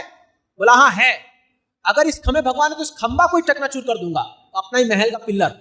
और वो मारा अपना गदा से, और आपको पता है भगवान कैसे प्रकट होते हैं, हाँ, नरसिंह रूप में, आधे नर का शरीर आधा सिंह का शरीर लेके प्रकट होते हैं। नरसिंह इतना क्रोधित थे कि वो जब प्रकट हुए डर गया। हिरण्यकशिपु बोले बाप रे, सही में भगवान है यार, ले बोला अब तो इसको ही मारूंगा। मारने गया, आपको पता है कैसे भगवान अपने गोद में लेकर के उसको पूरा बाईपास सर्जरी कर देते हैं, उसका वहीं पर ओपन हार्ट सर्जरी कर देते हैं, पूरा फाड़ करके, और उसका जो इंटेस्टाइन है उसका अंतड़ियों से माला पहनते हैं, अपने आप को माला पहनाते हैं भगवान। अब सब लोग डर रहे हैं, इतना गुस्सा थे भगवान, इतना गुस्सा थे कि स्वयं उनकी पत्नी लक्ष्मी जी जो है वो थरथर कांप रही है, बाबा मैं नहीं जाऊंगी, इतना गुस्सा है, बहुत ज्यादा गुस्सा है। ब्रह्मा जी, शिव जी, सब लोग, देवता लोग बोले हमारी हिम्मत नहीं जाने के सामने, इतना क्रोध है भगवान का। तो ब्रह्मा जी आते प्रहलाद को, बोलते बेटा प्रहलाद, तेरे लिए प्रकट हुए भगवान, अब तू ही जाके इनको सांत्वना दे, इनको शांत कर। जैसे ही प्रहलाद गए, प्रहलाद 5 साल का बालक है, भगवान के चरणों में गिर गए, भगवान उनको उठाए और उनको चाटने लगे, क्योंकि वो शरीर जैसे एक, आप अगर लायन को देखोगे या गाय को देखते हो अपने बछड़े को से चाटती है, तो भगवान चाटने लग गए उसको, पूरा गुस्सा शांत हो गया। भगवान बोलते हैं प्रहलाद मांग, क्या मांगना है तेरे को, मैं इतना खुश हूं तुझसे कि तुझे पूरा ब्रह्मांड में दे सकता हूं, इतना खुश हूं मैं तेरी भक्ति से, मांग तू क्या मांगना है। वो क्या मांगता है, वो बोलता है भगवान जो भी हो ये मेरे पिता है, और एक बाप के नाती ये मेरा कर्तव्य है, मैं एक पुत्र हूं कि इनका उद्धार मैं करूं, अगर आप कुछ देना चाहते हैं मेरे को, प्लीज मेरे पिताजी का उद्धार कर दो, मतलब इनको सजा मत देना, इनको नरक मत भेजना, ये अब तो मृत्यु हो गई है। भगवान बोले अरे प्रहलाद तू क्या बात बोल रहा है, अरे क्योंकि ये तेरा पिता है, 3 सप्ताह 21 जनरेशन मैं ऑलरेडी डिलीवर कर चुका हूं, because he is your father. मैंने अब 21 पीढ़ी तर जाती है। किसी के घर में अगर कोई भक्त पैदा हो गया ना, मान लीजिए बाई चांस आपके बच्चे भक्त बन गए, बाई चांस ना हो, वो अच्छे से बने अच्छी बात है, बट बाई चांस बन गए, आपको टेंशन ही नहीं है, यू आर ऑलरेडी लिबरेटेड। आप 21 जनरेशन, आपको कुछ तर्पण कुछ श्राद्ध करने की भी दरकार नहीं है, आप ऑटोमेटिक बैक टू गॉड जा रहे हैं। मैं इसका एग्जांपल आपको दूंगा अभी, जस्ट नेक्स्ट स्लाइड में, ऑटोमेटिक आप जा रहे हैं। अब आप बोलोगे ये तो कहानी है, ये तो वो है, अब आपको कहानी मानना है तो मानिए, बट शास्त्र ये कहता है 21 जनरेशन। और भगवान ने बोला था प्रहलाद तेरे कुल में कोई भी असुर पैदा हो जाएगा, मैं नहीं मारूंगा उसको। आप देख लो हिस्ट्री, क्योंकि प्रहलाद महाराज असुर कुल में पैदा हुए थे, पूरे कुल में भगवान ने कभी नहीं मारा, उनके कुल में जो भी असुर जन्म लिए, इतना भगवान ने बेनेडिक्शन दिया उनको। तो इसलिए हमारे सब संत लोग कहते हैं कि अगर आपके घर में कोई भक्त पैदा हो जाए या पैदा होकर कोई भक्त बन जाए, आप जानते भी नहीं आपका कितना बड़ा गुड फॉर्चून है, इतना बड़ा गुड फॉर्चून है आपका कि आप मतलब आप ऑलरेडी, आपको और कुछ करने की दरकार नहीं है। जैसे एक कहावत आती है, मैं बता रहा था कुछ दिन पहले, पूत कपूत तो काहे को धन संचय, और पूत सपूत तो काहे को धन संचय। अगर आपका बेटा अगर कपूत है, मतलब नालायक बेटा है, तो इतना धन जो आप संग्रह कर रहे हो उसका क्या फायदा, क्योंकि वो सारा उड़ा के खत्म कर देगा, है कि नहीं है, वो पी पा के कर करके सब उड़ा के सब खत्म कर देगा। और अगर आपका बेटा सपूत है, अगर वो बहुत अच्छा लायक बच्चा है, तो भी धन संचय का क्या फायदा, वो इतना कमा देगा कि आपको कुछ करने की दरकार ही नहीं है। दोनों केस में कोई दरकार नहीं है आपको, तो इसीलिए कपूत क्यों बनाए, सपूत ही बनाते हैं।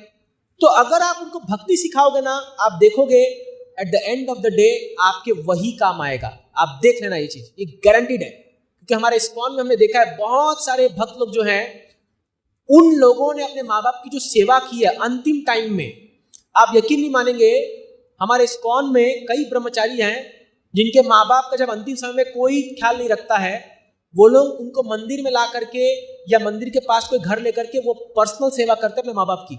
जब सारे बच्चे उनको बोलते हैं कौन इनका बेड पे कौन सेवा करेगा, वो लोग सेवा करते हैं, और मंदिर के भक्त लोग जा करके उनको मतलब प्रसाद खिलाते हैं, कीर्तन करते हैं, और ऐसे करके उनका अंतिम यात्रा होता है। बहुत एग्जाम्पल हमने देखे ऐसे। तो आपके अंतिम समय में जो काम है वही एक्चुअली आपका सपूत या सुपुत्री है। और जो लोग आप सोच रहे हैं कि अरे इनको हम विदेश भेजेंगे, हम इनको बड़ा व्यक्ति बनाएंगे, करोड़ों कमा लेगा तो मेरा नाम होगा बेटा, अरे ये खाली एक हेलुसिनेशन है। अच्छा धन कमाए बट साथ में भक्त भी बने, तो ये बात बोल रहे हैं। Next example, second hero of our Srimad Bhagavatam, बच्चे के रूप में ध्रुव महाराज। तो इन्हीं कथा नहीं बताऊंगा, समय कम है हमारे पास। ध्रुव महाराज जस्ट शॉर्ट में, इनके पिता उत्तानपाद थे, और उत्तानपाद की 2 पत्नी थी, सुरुचि सुनीति। ध्रुव महाराज की माँ सुनीति थी, तो सुरुचि इसकी सौतेली माँ थी। तो ध्रुव महाराज एक बार अपने पिता के गोद में बैठने जा रहे थे, एक बच्चा था, तो सुरुचि का बेटा का नाम था उत्तम। सुरुचि को एक बेटा था उत्तम, सुनीति को एक बेटा था ध्रुव। ये दोनों अपने पिता के गोद में बैठने जा रहे हैं। जाहिर सी बात है, बाप के गोद में बैठेंगे ना, छोटे बालक है, 4-5 साल के बालक है। तो सुरुचि क्या बोलती है ध्रुव को, तुम्हें अपने पिता के गोद में बैठा कोई अधिकार नहीं है, क्योंकि तुम मेरी सौत के बेटे हो। तुम एक काम करो, इस जन्म में तपस्या करो और अगले जन्म में तुम मेरे कोख से जन्म लेना, तब तुम यहां बैठोगे। बताओ। तो ध्रुव को बड़ा गुस्सा आया, 5 साल का बालक, क्षत्रिय का बेटा है, ऐसा कैसे, ये तो इनजस्टिस है, ये अन्याय है। तो बोले अन्याय मैंने कुछ नहीं, जाओ भागो यहां से। वो भगा देती है उसको। वो जाता अपनी माँ के पास, सुनीति के पास, बोलता है माँ ये कैसा अन्याय है, अरे पिता तो मेरे भी है ना, वो मैं क्यों नहीं बैठ सकता गोद में। तो बोलती है बेटा मैं क्या करूं, तेरे बाप जो है वो इसको ज्यादा फेवर करता है, सुरुचि को ज्यादा फेवर कर रहा है, वो मेरी नहीं सुनेंगे। तो बोले माँ मुझे न्याय कौन देगा। तो बोले बेटा मैं तो एक अबला स्त्री हूं, मैं नहीं दे सकती, लेकिन तुझे न्याय एक व्यक्ति देगा। कौन? विष्णु।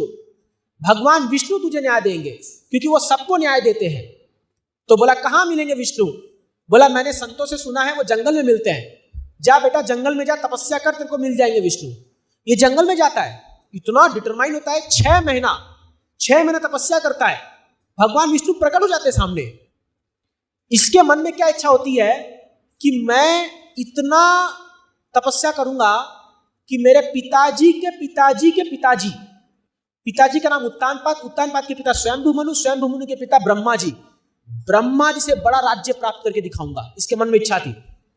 ये जाते हैं, भगवान विष्णु प्रकट होते हैं, फिर आगे लंबी कथा है, ये मांगते जो भी है, भगवान इनके लिए ध्रुव तारा बनाते हैं, पोल स्टार, आपने सुना होगा नाम पोल स्टार।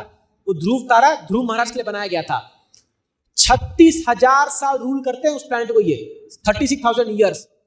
और 36,000 साल रूल करने के बाद जब इनका देहांत का समय आता है, तो एक प्लेन आता है इनके सामने, वैकुंठ से विमान आता है इनको लेने, जैसे तुकाराम महाराज के लिए विमान आया था। विमान आता है और उसमें नंद और सुनंद नाम के 2 विमान के अटेंडेंट होते हैं। बोलते हैं ध्रुव महाराज आइए, आप विमान पे बोर्डिंग कीजिए, time to take off, boarding का समय हो गया है। जब बोर्डिंग करने जा रहे हैं तो इनके सामने मृत्यु, मतलब डेथ पर्सोनिफाइड, सिर झुकाता आकर के बोले ध्रुव महाराज आपने मृत्यु को जीत लिया है, इसलिए मेरे सिर पर पांव रख के चढ़िए विमान पे। जब चढ़ रही होते हैं तुरंत बोलते हैं मेरी माँ कहाँ है। मेरी माँ वो पहली व्यक्ति थी जिसने मुझे विष्णु का दर्शन दिखाया था कि जंगल में जाओ, विष्णु के पास जाओ। इसीलिए माँ बाप हमारे प्रथम गुरु होते हैं, जिनको हम पथ प्रदर्शक गुरु बोलते हैं। पथ प्रदर्शक गुरु मतलब जो पाथ दिखाता है, इधर जाओ, रास्ता दिखाता है, वो भी गुरु है। तो वो बोलता है मेरी माँ कहाँ है, वो मेरे पहले गुरु थे। तो नंद सुनंद बोलते हैं ध्रुव महाराज आप चिंता मत कीजिए, आपसे पहले भगवान ने आपकी माँ को बुलाया, वो देखिए पहले विमान आपकी माँ का जा रहा है, पहले वो जा रहे हैं भगवान के धाम, फिर आपको लिया जाएगा, क्योंकि उन्हें गुरु की भूमिका निभाई है। तो अगर आप अपने बच्चों को भगवान का मार्ग दिखाओगे, आपका भी वो सौभाग्य होगा, भगवान आपको रिवॉर्ड करेंगे, क्योंकि आपने सही काम किया है। और अगर आप अपने बच्चों को भगवान से दूर रखोगे तो फिर तैयार रहिए, तो फिर भगवान आपको फेवर नहीं करेंगे, ये सच्चाई है। इसलिए क्या है, उल्टा पड़ जाएगा पासा। तो इसलिए आप डरिए मत कि अगर हम अपने बच्चे को भगवान के पास ले जाएंगे, अरे कहीं ये बड़ा होकर सन्यासी बन गया तो, अगर ये चला गया, ये हो गया, अरे सब कुछ नहीं होता है। देखिए मैं आपको एक स्टैटिस्टिक देता हूं, हमारे इस्कॉन में 1% लोग ब्रह्मचारी हैं। मतलब लगभग समझ लो आज इस्कॉन में 10 लाख से ऊपर लोग भक्त होंगे पूरे वर्ल्ड में। अगर आप देख लो तो 10 लाख में 1% कितना हो गया, 1,000, 10,000, 10,000, 10,000 भी नहीं, 1,000, मतलब 0.1% ब्रह्मचारी है मेरे तरह, जो सैफ्रॉन पहनते हैं, फुल टाइम डेडिकेटेड डिवोटीज है।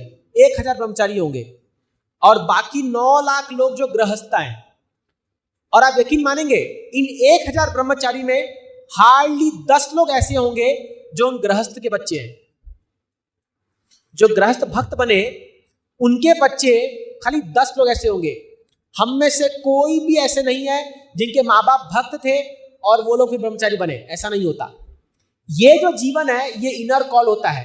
ये कोई फोर्सफुल नहीं कर सकता, ये पॉसिबल नहीं है। आप ये मत समझिए कि आप अगर चाहेंगे तो आपके बच्चे ब्रह्मचारी बन जाएंगे, सन्यासी। मजाक नहीं है ये जब तक भगवान नहीं चाहेंगे कोई नहीं बन सकता। और अगर भगवान चाहे तो आप रोक भी नहीं सकते हो, अगर भगवान चाहे तो। ऑफकोर्स मैं डरा नहीं रहा हूं, बट स्टिल मैं बता रहा हूं। इसलिए ये चिंता मत कीजिए कि हमारे बच्चे, कई बार इस्कॉन में लोग सोचते हैं सन्यासी बना देंगे, टकला कर देंगे, गेरुआ वस्त्र पहना देंगे। अरे भैया कोई नहीं पहना सकता उसको जब तक वो ना चाहे, समझ रहे आप? तो डोंट फियर फॉर दैट।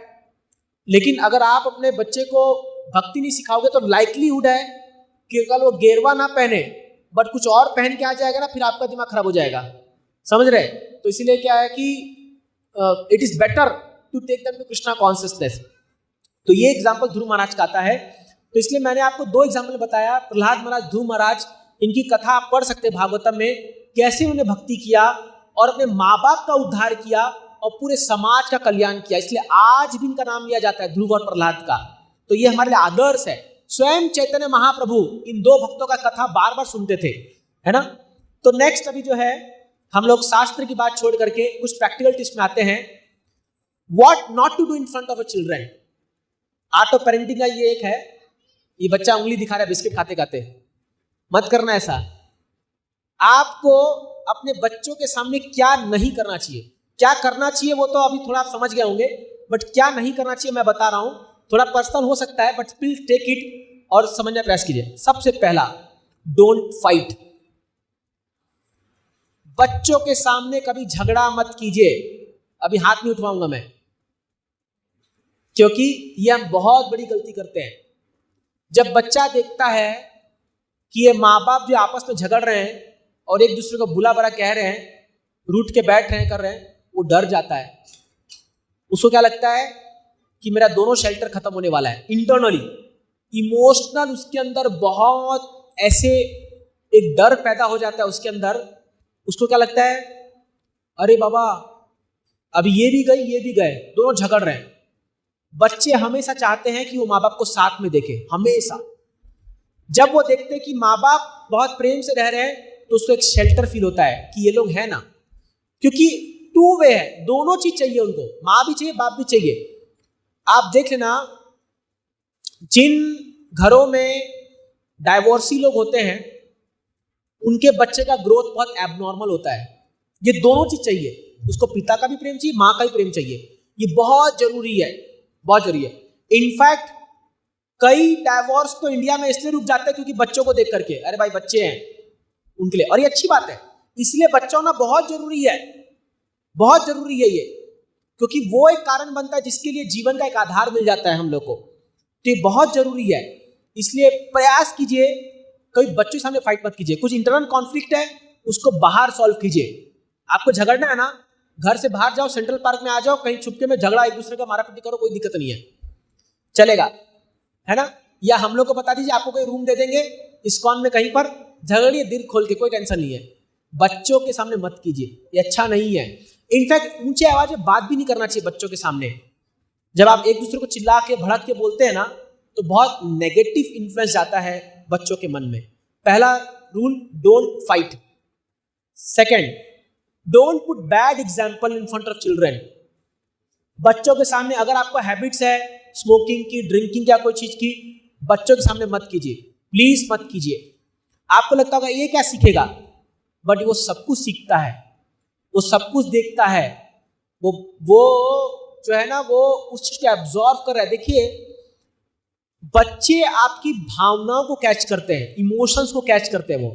जैसे अभी रिसेंटली एग्जांपल आया था, बेंगलोर में एक फैमिली थी जिनके बच्चे जो हैं, मतलब बच्चों को वो लोग डे केयर में छोड़ के जाते थे, और नहीं, उनके घर में एक आई थी। तो ये हस्बैंड वाइफ दोनों जॉब पे जा रहे हैं और बच्चा आई के पास रह रहा है, तो वो आई उसको प्रेम से खिलाती थी। 5 साल तक वो आई उनके घर में काम करी। अब जब 6ठा साल आया तो कुछ कारणवश सैलरी को लेकर के कुछ लेकर उसको निकाल दिए लोग घर से। वो बच्चे की ऐसी हालत हो गई, वो खाना ही नहीं खा रहा है, वो एक निवाला उसके मुंह में घुस नहीं रहा है। माँ परेशान हो गई, अरे मेरा बच्चा है, मेरे से क्यों नहीं खा रहा है? लेकिन उस माँ को पता नहीं है उस बच्चे को उस आई की आदत लग चुकी है, क्योंकि वो जो आई अपने गोद में बैठा बैठा के उस बच्चे को खिलाती थी। तो देखिए बच्चे लोग स्पर्श को ज्यादा महसूस करते हैं, समझ रहे? वो टच टच सेंसेशन बहुत स्ट्रांग होता है उनका, इसलिए बच्चों का एम्ब्रेस करना चाहिए, अपने साथ गले से चिपका के बैठाना चाहिए, कि बहुत इंपॉर्टेंट है। मुझे याद है हम लोग अपने माँ के साथ बहुत बड़े तक, जब हम लोग क्लास 4-5 तक भी हम जाके माँ के ऊपर लेट के सो जाते थे।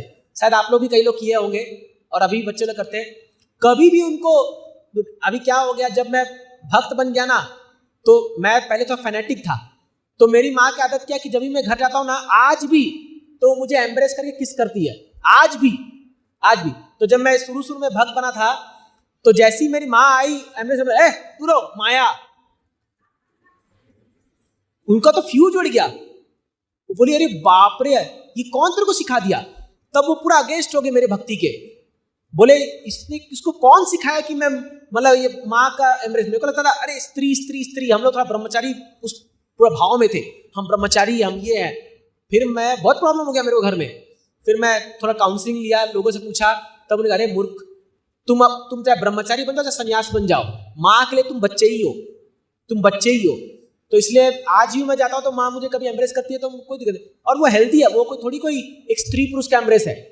तो आपको ये बच्चे को फीलिंग देना है कि आई एम विथ यू, उसको जरूर दिन में एक बार हक करना चाहिए, जरूर करना चाहिए। और उनके सामने कभी बैड एग्जाम्पल मत प्रस्तुत कीजिए, डोंट डू। अगर आपकी कुछ हैबिट्स है भी, उनके सामने कभी भी कुछ ऐसे फिल्में मत बैठ के देखिए, हाँ, जो एडल्ट फिल्में आपको नहीं देखना चाहिए। रात को पता चला माँ ये लोग पॉपकॉर्न खा के फिल्में देख रहे हैं बढ़िया अमेजोन और इसमें जी प्राइम में, और उधर बच्चा बैठ के भी देख रहा है। अरे वो क्या सीखेगा? आप फिर बोलोगे संस्कार नहीं आ रहे इसके अंदर। संस्कार बिगाड़ने वाले आप खुद है, और आप सोचो कि संस्कार है उसके अंदर। Don't set bad examples in front of them, है ना। Next, no mobile phones. बच्चों के सामने अभी एक बहुत बड़ा एक ऑफ कोर्स जोकिंग आता है कि मतलब अगर माँ बाप जो है बच्चे के सामने, अगर जैसे मान लो बच्चा आया स्कूल से आया और माँ इधर लगी हुई है व्हाट्सएप करने में, और बच्चा बोला माँ खाना दे दे, आ जा रखा हुआ है तेरा प्लेट डाल के रखा है, जा ले ले। माँ ड्रेस चाहिए, ड्रेस चेंज करना है, अरे वो निकाल के रखा ना, जा पहन ले, मेरे को टाइम नहीं है, मेरी सहेली से मैं गपशप कर रही हूँ।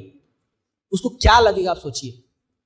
तो आप कभी भी अपने बच्चे को ये मत दिखाइए कि मेरे जीवन में तुझसे बड़ा कोई प्रायोरिटी है। इनफैक्ट इवन कृष्णा कॉन्शियसनेस, मैं आपको एकदम फ्रैंकली बोलता हूं कि अगर मान लो अभी आप भक्त बन गए और आपका बच्चा आया, आप माला छोड़ करके बच्चे को एम्ब्रेस कीजिए। ये प्रभुपाद जी ने बोला है, आप माला छोड़ दीजिए चलेगा, बट आपको बच्चों को टाइम देना चाहिए। अगर आप वहां दिखाओगे हम हरे कृष्णा कर रहे हैं और इधर बच्चा जो है वो अलग घूम रहा है, वो क्या फील करेगा? अरे भगवान कृष्ण मेरे कॉम्पिटिटर है, ये जो माँ है ना अभी मुझे प्रेम करती है और कृष्ण को प्रेम करती है, वो कृष्ण को हेट करने लगेगा। पता है आपको, ये कॉन्सेप्ट है।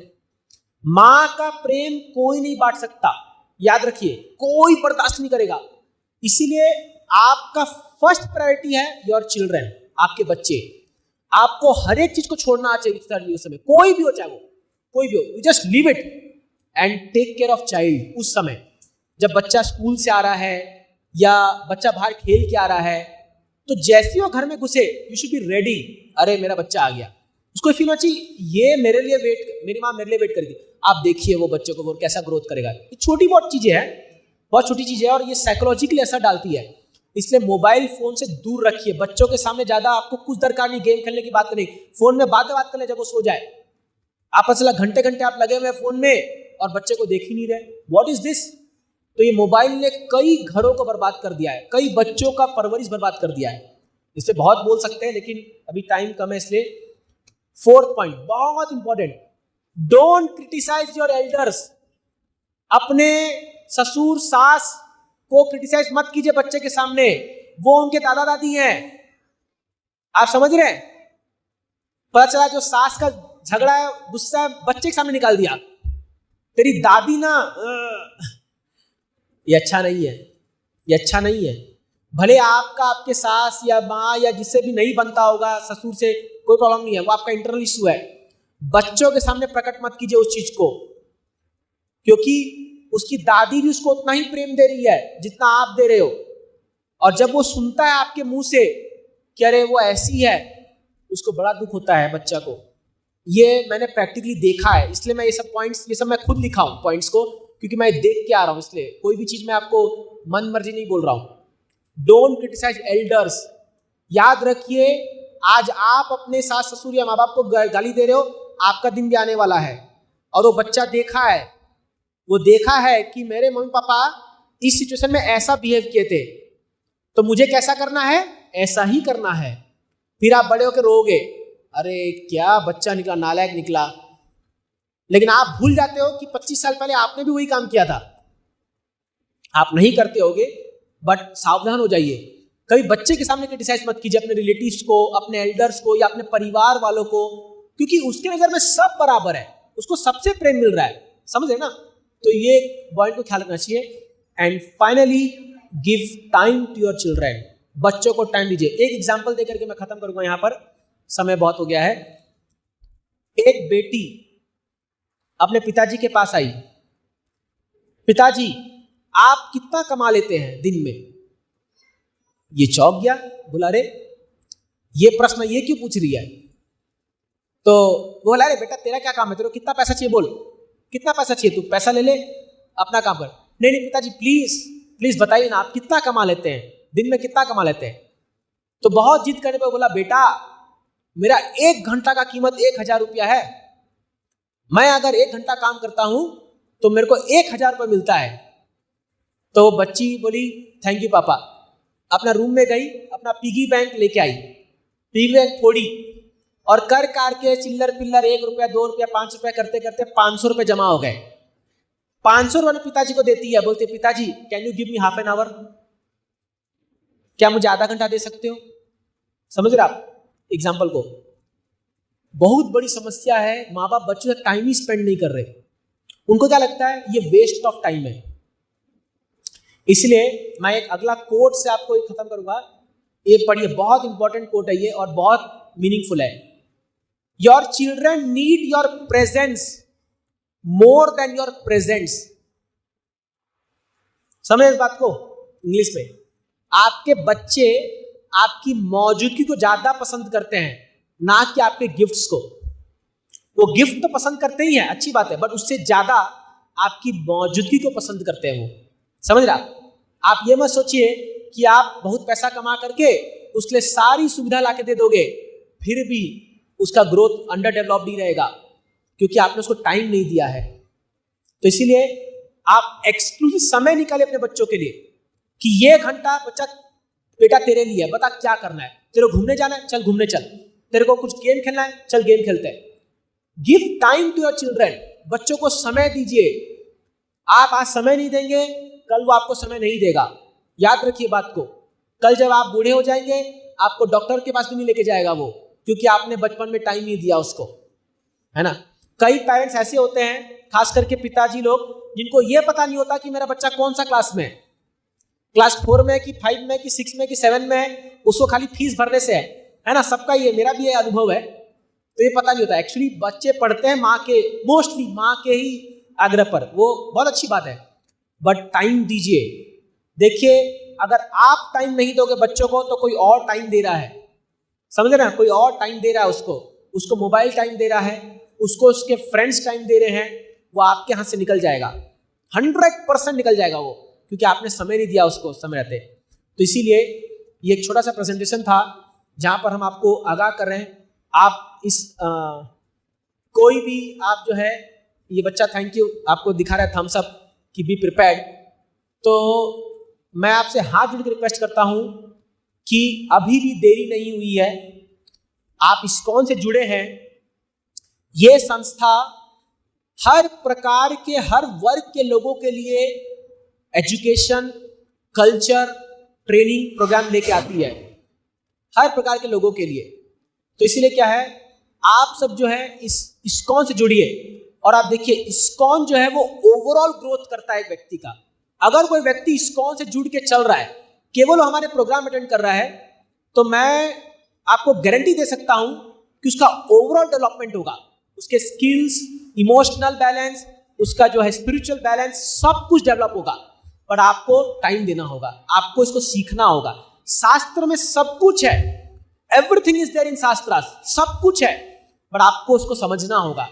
तो इसीलिए हम आपसे रिक्वेस्ट करते हैं, बच्चों का ध्यान दीजिए, बहुत जरूरी है ये। आप आज थोड़ा समय दे देंगे इनको तरीके से, आपका फ्यूचर सिक्योर है, 100% सिक्योर है, आप देख लीजिएगा। तो इसीलिए ये हमने आर्ट ऑफ पेरेंटिंग सेमिनार रखा, और इन बच्चों के लिए हम रेगुलर प्रोग्राम्स करते हैं हर संडे गोवर्धन किड्स के नाम से। तो हमें बहुत खुशी है कि बहुत टर्नआउट हुए हमारे ये समर कैंप में, और इसका बहुत अच्छा फीडबैक आया हमें। तो हम हर संडे ये बच्चों के लिए प्रोग्राम रखने वाले हैं यहाँ पर। हाँ, अरुणा माता जी और बहुत सारे जो रीना मुंस माता जी, ये लोग सब, आकांक्षा और ये मनस्विनी, ये लोग सब मिल करके बहुत मेहनत करें इस कैंप के लिए और ये पूरे टीम बनाने के लिए, और हर संडे मेहनत करते हैं ये लोग। तो हमारी पूरे माता जी की टीम है जो ट्रेंड डिवोटीज है, और जो बच्चों को ये धीरे धीरे आगे बढ़ाने के लिए कोर्स बनाते हैं, सब करते हैं। आप बच्चों को जरूर शामिल कीजिए इसमें। तो बच्चों के लिए ये प्रोग्राम, और आपके लिए हमारा फोक प्रोग्राम है फैमिली ऑफ लॉर्ड कृष्णा, जो हम हर संडे प्रोग्राम करते हैं सेम इसी टाइम में 6:30 बजे। बच्चों के साथ साथ आपको भी ग्रो करना है ना। ये मत सोचिए खाली बच्चों को भेज दिया इस्कॉन और हम तो चले पार्टी। आपको ठीक है समाज को देखना है, बट स्टिल आप भी धीरे धीरे ग्रो कीजिए। तो अगर ऐसे पूरा फैमिली कृष्णा को में ग्रो करेगा ना, आपका लाइफ इतना सुंदर बन जाएगा कि आप भी यकीन नहीं करेंगे, करे कितना मस्त हो गया हमारा लाइफ, है ना। तो इसी शब्दों के साथ मैं यहाँ पर स्टॉप करूंगा इस सेमिनार को। Now we can take some questions. 1 और 2 क्वेश्चंस अगर किसी के मन में है, आपको पूछना है तो आप पूछ सकते हैं यहाँ पर। और अगर कुछ फीडबैक है या आपको कुछ ऐड करना है या एक्सपीरियंस शेयर करना है तो आप वो भी कर सकते हैं। Anybody would like to speak? Mike is in front of you.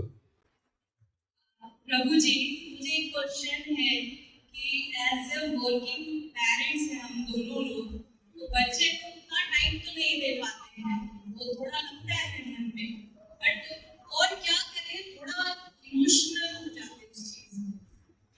वो एक है, तो चाहते हैं शनिवार रविवार को हम लोग पूरा टाइम देते हैं उनको, पर जो 5 days वर्किंग होता है उसमें उतना टाइम नहीं दे पाते। करेक्ट। माता जी, मैं आपसे एक चीज रिक्वेस्ट करूंगा। देखिए, अगर आपके एकदम प्रैक्टिकल चीज बता रहा हूं, अगर आपके घर की फाइनेंशियल कंडीशन ठीक है, अच्छी है, जहां पर दोनों को दरकार नहीं है, तो आपके बच्चे के एज के हिसाब से आप दोनों में से किसी एक व्यक्ति को थोड़ा कम कर देना चाहिए। I give example. मेरे भाई साहब डॉक्टर है, वो MD है, और मेरी जो भाभी है, उनके वाइफ जो है वो डेंटिस्ट है, ठीक है।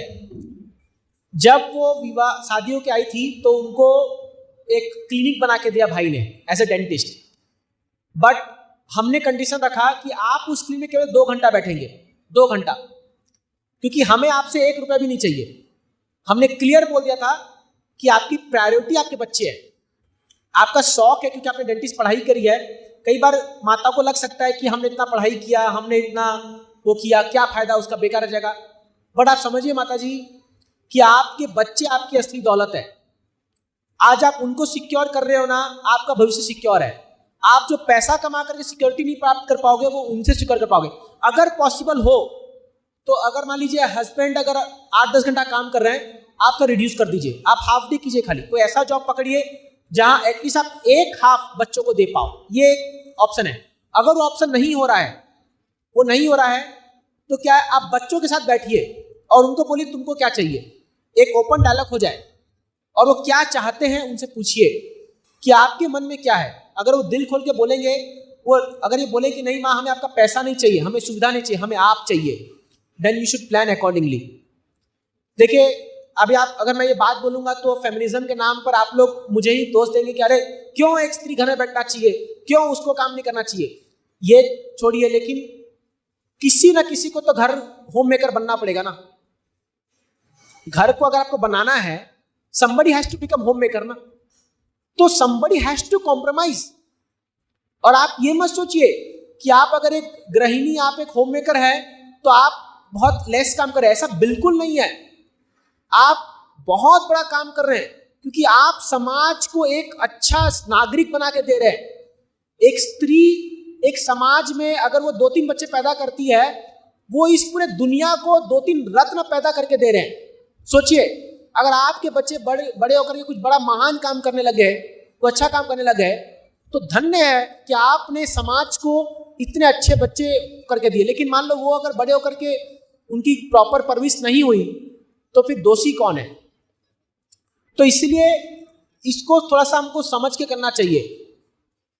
या तो ऐसा कर सकते हैं, या कुछ टाइम के लिए आप थोड़ा लो लेवल जॉब कर लीजिए, फिर बाद में जब बच्चे बड़े हो जाए तब कर लीजिएगा। लेकिन आप देखिए हमारे समाज में अगर वैदिक संस्कृति देखा जाए तो माताओं को होम मेकर बोला गया है, इसलिए उस हिसाब से आप अपना ध्यान लगे। माता जी, मैं आपको एकदम प्रैक्टिकल और फ्रैंकली बोलना चाहता हूँ ये बात। मैंने ऐसे माताओं को देखा है जो अपने जब बच्चे छोटे थे और वो जॉब पे गए हैं, आज वो बड़े हो गए हैं, मतलब उनका एज 50, 55, 60 हो चुका है।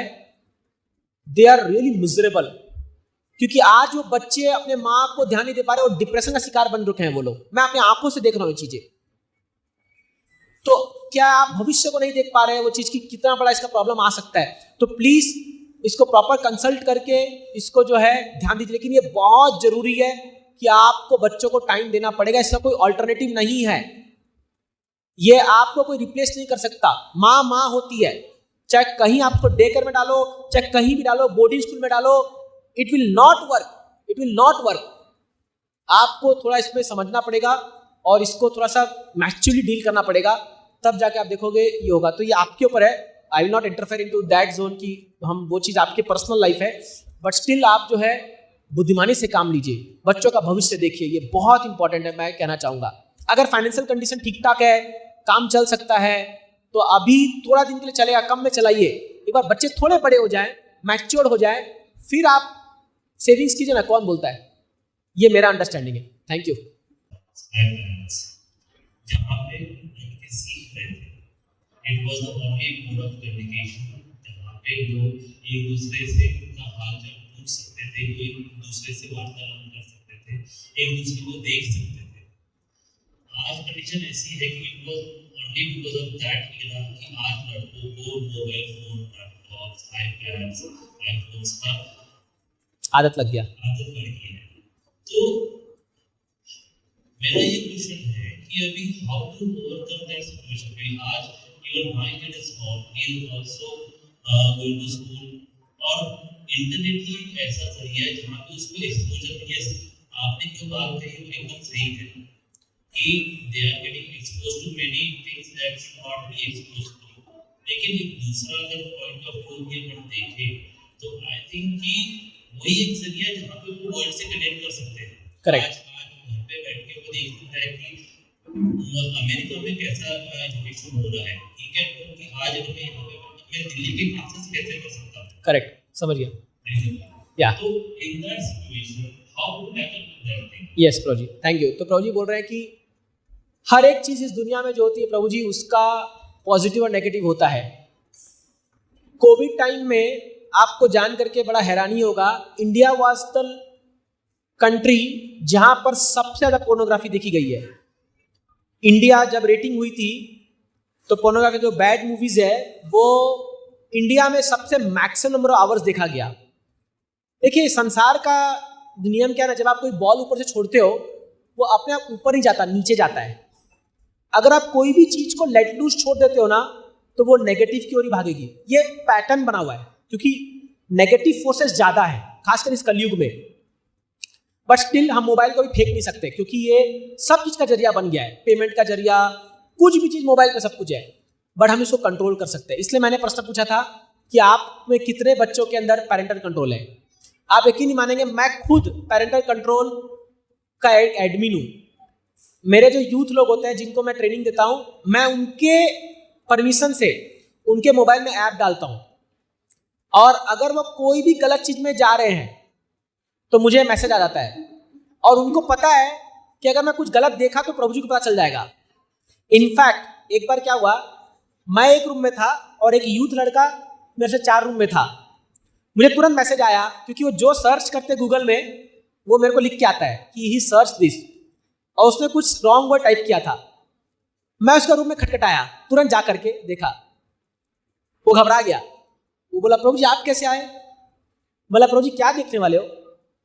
बोला प्रभु जी माफ कर दीजिए। बच गया मैं।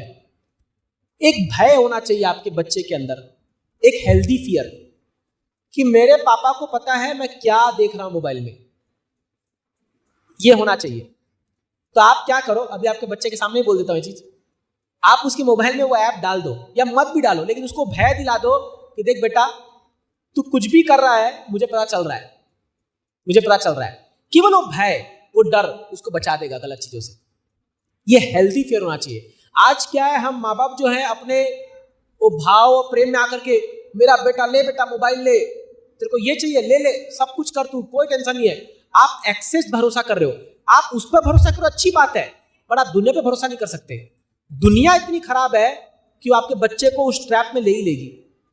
तो इसीलिए क्या है, पहला चीज है पेरेंटल कंट्रोल ऐप डालिए और मोबाइल का भी एक लिमिट बनाइए। आप मुझे बताइए, अगर एक व्यक्ति का स्क्रीन टाइम 6 घंटा आ रहा है, वो 6 घंटे में कितना घंटा पढ़ाई करता होगा? हार्डली 2 आवर्स या 2.5 आवर्स। 3.5 आवर्स वो जो है वो कुछ और चीज देख रहा है। तो इसलिए एक रेस्ट्रिक्शन डालिए कि बेटा 10 बजे के बाद मोबाइल नहीं यूज करना है। आप सिस्टम बनाइए ना। लेकिन क्या माँ बाप को, मैं सॉरी टू से दिस, पर मैं कई माओं को देखा आजकल कि बच्चा खाना खाता है तो मोबाइल देखता है। आजकल वो किड्स के माँ को क्या लगता है, चल ना खाना तो खा लिया ना, मोबाइल देख रहा ना, खाना तो खा लिया, मेरा तो पीछा छूटा है यार, मेरा टेंशन खत्म हुआ, ये तो खा लिया कम से कम। बट चलो ठीक बात है, बट इसका कॉन्सिक्वेंस थोड़ा सा गड़बड़ आ सकता है और मेहनत ना करना पड़े उसको खिलाने के लिए। हमारे घर में भी ऐसे ही मैं देखा कि वो खाना खा रही है तो बच्ची जो है तो माँ सोच रही है कैसे भी खाना खा ले, मोबाइल तो मैं 10 खरीद के ला दूंगी लेकिन खाना खा ले। बट अगेन कॉन्सिक्वेंस बुरा हो सकता है। तो बैलेंस बहुत जरूरी है प्रभु जी, ये आप थोड़ा ध्यान रखेंगे तो ये अच्छे से हो जाएगा। I think we should stop your question.